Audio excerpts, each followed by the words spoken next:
اعمال زما محترم شروع کئی کہ دا اللہ دا جانبنا زمانگ دا رزق دا پراخی پیسلا انشی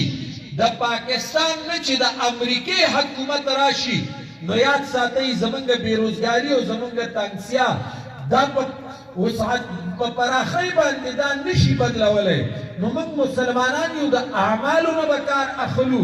بل سحر مونځ داسې دی چې الله رب العزت د رزق وعده د مؤمن مسلمان سره د سحر د مونځ د اهتمام سره کړې ده چې کوم سړی د سحر مونځ نه کوي یاد ساتئ رزق به ترې مخکې او دی به ورپسې او کوم سړی چې د سحر د مونځ اهتمام کوي نو د سحر د مونځ د اهتمام ادنا انعام دا دی چې الله به دې انسان له رزق پراخه ورکوي دا لسان به ورته ورکوي لیکن رزق به ورته الله پراخه ورکوي زما محترمو اعمالو طرف ته راشئ موږ د الله بندگان یو حضور مبارک موږ ته عالی د کائنات عظیم صداقت راوړلی دی